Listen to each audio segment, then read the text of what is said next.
तमाम लोगों का बहुत बहुत शुक्रिया जिन्होंने मुझे अच्छे अच्छे प्यारे प्यारे से मैसेजेस करे।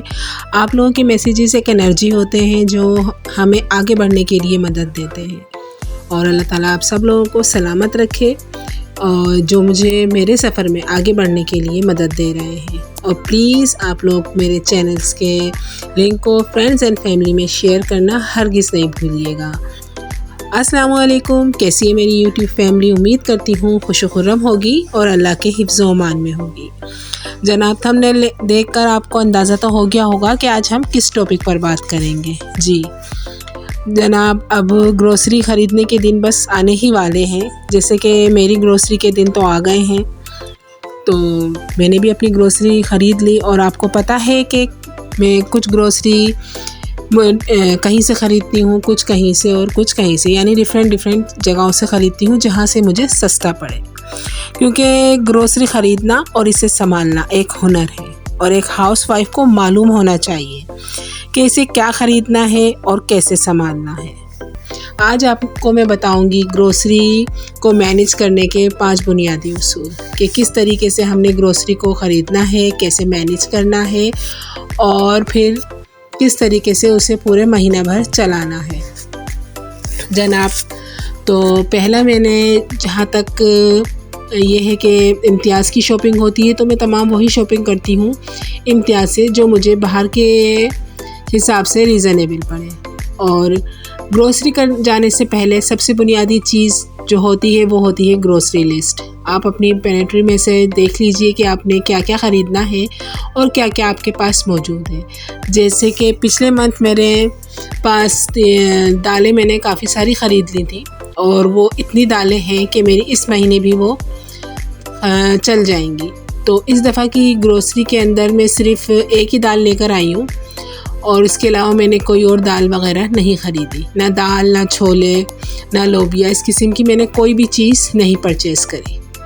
और उसके अलावा मैंने कुछ दूसरी चीज़ें ले ली जो मेरी ख़त्म थी, जैसे कि मैदा हो गया है, बेसन हो गया है और दूसरी चीज़ें हैं जो आप आगे देखते जाएंगे। और इसी तरीके से चीनी मैंने अब सोचा है कि मैं हर मंथ 5 kg ही लूँगी ताकि रमज़ानों तक मेरे पास अच्छी खासा इसका स्टॉक हो जाए। कुछ हर महीने इस्तेमाल करूँगी, जो बचती जाएगी उसे मैं साइड में करती जाऊँगी। इस तरीके से ये होगा कि आगे 3-4 महीनों में रमज़ान मुबारक तक मेरे पास अच्छी खासी चीनी का भी स्टॉक हो जाएगा। छोटी सी टिप है, आप लोग भी कीजिए और फ़ायदा उठाइए। और यहाँ पर मौसम ने तो वैसे ऐसा हाल कर दिया है कि आवाज़ बिल्कुल ही ख़त्म हो गई है और नज़ला, खांसी, बुखार ने घरों में डेरा कर लिया है। तो एक ये भी है कि एहतियात कीजिए और अपने मेडिसिन वगैरह टाइम पर लें ताकि तबीयत बेहतर रहे। बात करें ग्रोसरी की, तो ग्रोसरी एक किसी भी घर की एक बुनियादी जुज़्व है, क्योंकि हम सौदा सुल्फ के बग़ैर, घर के सामान लाने के बग़ैर तो हमारा घर चल ही नहीं सकता। किचन एक इकाई होता है जहाँ से खाना बनता है और वहीं से ही तमाम चीज़ें मैनेज होती हैं। यानी कि आपने अगर अच्छे तरीके से खाना बनाया है, साफ़ सुथरे तरीके से खाना बनाया है और आपका किचन एक मैनेज तरीके से चल रहा है तो आपकी पूरी ज़िंदगी पर वो असरअंदाज होता है। और इसके बनिस्बत अगर आप बाहर से होटलिंग ज़्यादा करते हैं, आपका किचन गंदा है, आपको कुछ भी नहीं पता कि आपके किचन में क्या है और क्या नहीं है, तो ये तमाम बड़े बैड इम्पैक्ट डालते हैं आपकी ज़िंदगी पर। लेकिन जाने मेरे रिश्तेदारों में ऐसे ही बहुत सारे लोग मैंने देखे हैं कि जो सामान रख कर भूल जाते हैं भाई, कि उनकी चीज़ें एक्सपायर हो जाती हैं, उनके पास इतना ही टाइम नहीं होता कि वो अपनी ग्रोसरी को चेक कर लें कि उनके पास क्या है क्या नहीं है। ये ज़्यादातर उन लोगों के साथ भी हो जाता है जो वर्किंग वूमेन होती हैं। लेकिन सारी बात होती है सलीके की। अगर आपके पास सलीका है तो आप चाहे हाउसवाइफ हो, चाहे आप वर्किंग वूमेन हो। और जहाँ तक वर्किंग वूमेन की बात है तो मैं समझती हूँ उन्हें तो और ज़्यादा एक्टिव होना चाहिए, क्योंकि वो घर और बाहर दोनों देख रही हैं। तो इसी तरीके से घर चलते हैं। अब ये देखिए, मैंने माश की दाल थी, मैंने आपको बताई है कि मैंने सिर्फ एक ही दाल परचेज़ की है, वो है माश की। वो ख़त्म हो गई थी तो वो मैं ले आई हूँ। मैदा लेकर आई हूँ, मैदे से देखेंगे आप आगे मेरे ब्लॉग्स में मैं क्या बनाती हूँ। और ये आटा लेकर आई हूँ मैं, उसका गेहूँ का आटा लेकर आई हूँ कि साग का सीज़न आ रहा है तो उसकी भी ज़रूरत पड़ेगी। पत्ती पिछले महीने मैंने नहीं ख़रीदी थी, इस महीने में पत्ती लेकर आई हूँ। और कुछ सॉसेस हैं जो ख़त्म थी, तो हर महीने कुछ ना कुछ इस तरीके से, ये नहीं है कि हर महीने ही मैं सॉसेस ख़रीद रही हूँ, हर महीने ही मैं ये तमाम सामान ख़रीद रही हूँ, ऐसा हरगिज़ नहीं करती हूँ। बल्कि देखती हूँ कि मेरी किस तरीके से मैं कुछ चीज़ें पिछले महीने ख़रीद लूँ, कुछ चीज़ें मैं इस महीने ख़रीद लूँ, कुछ किस तरीके से बचत हो। अब जो दालों की मेरी बचत हुई है उससे मैंने कुछ और सामान ख़रीद दिया, जैसे ऑयल कंटेनर हैं, और ये मेरे पास वो ख़त्म थे, जार ख़त्म थे बिल्कुल। अब वो इतने पुराने हो गए, तकरीबन 8-10 साल पुराने हो गए। मैं दिखाऊंगी आपको कि उनकी अब बिल्कुल ग्रिप ख़त्म हो गई थी, कि वो खुल रहे थे बार बार और सील आ रही थी। तो फिर मैंने सोचा अब ज़रूरत है तो अब उनको चेंज कर लिया जाए। इसी तरीके से यही उसूल होते हैं किसी भी चीज़ को घर में लेकर आने के, कि अगर आपको ज़रूरत है, आपकी नीड है, तो आप लाजमी उन तमाम सामान को लेकर आइए और उसके बाद सारे सामान को मैनेज करके रखिए। अगर आपके पास कैबिनेट्स हैं तो आप कैबिनेट्स के अंदर सलीके से रखिए, पुराना सामान आगे करके रखिए, नए सामान को पीछे की तरफ करके रखिए। जो सामान बचा कुचा है उसे पहले इस्तेमाल करने की करें, और जो सामान नया है उसे फिर बाद में इस्तेमाल करने की करें। कि जो सामान अगर आपके पास नहीं है कैबिनेट्स वगैरह, तो बाल्टियाँ ले लें, जार्स ले लें, उसके अंदर आप अपनी ग्रोसरी को बेहतर तरीके से मैनेज कर सकती हैं। और अलग अलग शॉपर्स में अलग अलग बाल्टी में जो लिड वाली बाल्टी होती हैं उनके अंदर आप सामान रखें और बेहतर तरीके से अपने सामान को मैनेज करें।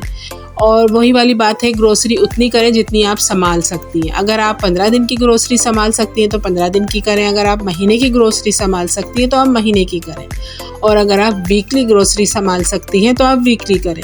और कुछ लोगों का, जैसे कि हर इंसान के घर का एक अलग हिसाब किताब होता है, एक अलग निज़ाम होता है।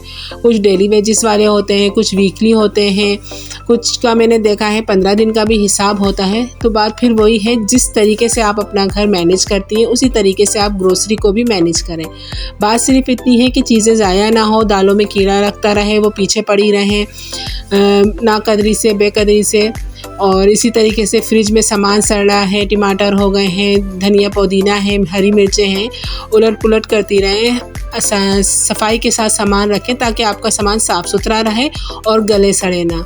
वही वाली बात, पुराना सामान पहले इस्तेमाल करें, जो नया सामान आप लेकर आई हैं उसे बाद में इस्तेमाल करें। ये एक ऐसी टिप है और ये एक ऐसा उसूल है जिससे चीज़ें ख़राब नहीं होती हैं और चीज़ें ज़्यादा अरसे तक चलती हैं और नुकसान नहीं होता है। और हर दफ़ा जो भी आप ग्रोसरी करें उसकी लिस्ट लाजमी बनाएं और पहले देख लीजिए कि आपके सामान में क्या आया है और क्या आना रहता है और क्या आपके पास मौजूद है। और ये अब सेकंड मेरी ग्रोसरी का जो सामान आया है, ये आया है जोड़िया बाज़ार से। आपको पता है कि मैं मसाला जात सारे जोड़िया बाज़ार से मंगवाती हूँ, जिसके अंदर घी हो गया है और सारे मसाला जात हैं, नमक, मिर्च, हल्दी, धनिया और बिरयानी मसाला, पुलाव मसाला, टिक्का मसाला। बड़ी अच्छी शॉप्स है इनकी और खुला सामान बड़ा अच्छा मिल जाता है और बड़ा ही यूँ समझ लीजिए जायकेदार है। हर इंसान उस बार बार परचेजिंग वहीं से इसलिए करता है कि उसे कुछ फ़ायदा भी हासिल हो और उसे उसकी जो वो चाह रहा है कि उसका सामान बिल्कुल अच्छा हो, साफ़ सुथरा हो और टेस्ट वाइज हो, तो ही वो वहाँ से परचेजिंग करता है। तो इसी तरीके से मेरा भी यही है, एक मखसूस दुकान है, शॉप है जहाँ से मैं ये सामान मंगवाती हूँ और सालों से मंगवा रही हूँ। और ये इम्तियाज़ वगैरह और दीगर सुपर स्टोर हैं, उनसे मुझे काफ़ी रीज़नेबल पड़ता है। तो ये एक दिन बाद आया था, तो मैंने कहा कि आपको दोनों ग्रोसरी इकट्ठा दिखा दूं ताकि आपको भी अंदाज़ा हो जाए कि किस तरीके से ग्रोसरी करनी है, कौन सी कहाँ से करनी है और कौन सी कहाँ से करनी है। क्योंकि जब तक हम अपने एक बजट नहीं बनाएंगे और उन जगहों को हम तलाश नहीं करेंगे कि जहाँ से हमें रीज़नेबल और सस्ता सामान मिले, हम बचत नहीं कर सकते। क्योंकि हर चीज़ में जो लाजमी जुज़ होता है हर काम में, कि हम बचत से करें और इस तरीके से करें कि हमें नुकसान ना हो उन तमाम कामों में। तो यही तमाम चीज़ें हैं जिसको मद्देनज़र रखना पड़ता है। अब ये नेशनल की जेली है, बड़े वाले जार्स होते हैं उनके पास, वो खुली दे देते हैं पाव के हिसाब से। और इसी तरीके से ये मैक्रोनी है, सालों से इस्तेमाल कर रही हूँ मैं, बहुत अच्छी है, मुझे तो बहुत अच्छी लगती है और रीज़नेबल भी लगती है। 100 रुपये किलो है, तो 1 किलो मैंने मंगवाई है, 200 रुपये किलो है मैक्रोनी। मैं ज़रा सा दिमाग से मेरे निकल गया। और इसी तरीके से ये गुड़ है और गुड़ ये अच्छा वाला है, ब्राउन गुड़ इस्तेमाल करें। और सर्दियाँ आ रही हैं, नज़ला ज़ुकाम, और थोड़ी बहुत मूंगफली मंगाई थी कि चने कराची में सर्दियाँ तो नहीं आई, लेकिन इस हिसाब से ज़रा अगर चीज़ें वगैरह मंगा कर रखेंगे बच्चों के लिए हेल्दी चीज़ें हो जाएंगी खाने के लिए, तो वो बाहर की ख़राब चीज़ें नहीं खाएंगे। यही तमाम सामान होता है, यही एक हाउसवाइफ का सुगड़ापा होता है कि वो घर के अंदर क्या कुछ मैनेज करके रखती है, क्या कुछ मंगा के रखती है और अपनी बचत से कितना सारा और बचा भी लेती है। तो इन्हीं उसूलों को फॉलो करें और कोशिश करें कि घर को इस तरीके से मैनेज करें कि महीने का एंड हो या महीने की शुरुआत हो, आपके घर में सामान की तंगी नहीं होनी चाहिए, आपके घर में पैसों की तंगी नहीं होनी चाहिए। और अगर बाय चांस कोई मेहमान आ जाए तो आप उसकी अच्छे से मेहमानदारी कर लें। उसके लिए ज़रूरी है कि आप अपनी ग्रोसरी को ढंग से मैनेज करें, एक ट्रिक से मैनेज करें कि वो महीने के एंड तक आपका पूरा साथ दे। इस तरीके से नहीं कि महीना ख़त्म हुआ नहीं और 20 दिन में आपकी ग्रोसरी ख़त्म हो गई।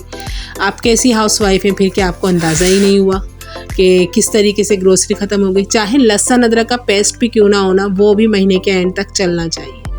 ये सुगड़ापा होता है, ये मैनेजमेंट होती है। मैनेजमेंट ये नहीं है कि 20 दिन बाद 25 दिन बाद आप हाथ झाड़ कर खड़े हो जाएं, ठीक है। और ये इस तरीके से मैंने 1200 का है जो मेरी सारी ये सामान आया है, मसाला जात वगैरह, इसमें घी शामिल नहीं है। इसी तरीके से मैंने घी के भी ज़्यादा पैकेट मंगवाए हैं कि कुछ पैकेट मैं पीछे करके रख लूँगी और कुछ मैं इस्तेमाल करूँगी। इस तरीके से रमज़ान मुबारक तक मेरी सारी तैयारी कंप्लीट हो जाएगी। भाई मैं तो ऐसे ही करती हूँ, जो करती हूँ और जो साल से कर रही हूँ वही आपको बता रही हूँ ताकि आपका भी कुछ फ़ायदा हो जाए। और ये लहसुन अदरक हैं, ये जो मैंने ये भी जोड़िया से मैंने मंगवाए और काफ़ी रीज़नेबल मिल गए और साफ़ सुथरे, तो इसलिए हस्बैंड ले आए थे। अब ये पूरे महीने के लिए मेरा इनफ है। मैं इसको पेस्ट बनाकर रख लूँगी ऑयल के साथ और पूरा महीना मेरा अच्छे से चलेगा। एक बोतल फ्रिज में रखती हूँ, एक फ्रीज़र में, फिर जब दूसरी ख़त्म हो जाती है तो वो फ्रिज में कर लेती हूँ। इसी तरीके से तमाम निज़ाम चलता है। तो जनाब ज़रूर बताइएगा कैसी लगी मेरी ग्रोसरी आपको और कैसी लगी मेरी टिप्स आपको और वीडियो कैसी लगी। और प्लीज़ मेरे चैनल को सब्सक्राइब लाजमी किया कीजिए, ऐसी वीडियो देखकर मत चले जाया करें, प्लीज़ सब्सक्राइब कर लिया कीजिए। और अब तक के लिए इतना ही। अपनी बहन एनी जब्बार को दीजिए इजाज़त, इस दुआ के साथ कि जहाँ रहें खुश रहें, खैर फैलाते रहें और खैर में रहें। ये खैर बहुत ज़रूरी है ज़िंदगी के लिए और ज़िंदगी के हर काम के लिए, चाहे वो आपकी ज़िंदगी का निज़ाम हो, चाहे वो आपके दीगर उमूर हो। जब तक खैर शामिल नहीं होगी ना किसी भी काम में, वो काम अमल पजीर नहीं हो सकता। तो अब तक के लिए इतना ही। अल्लाह हाफिज़।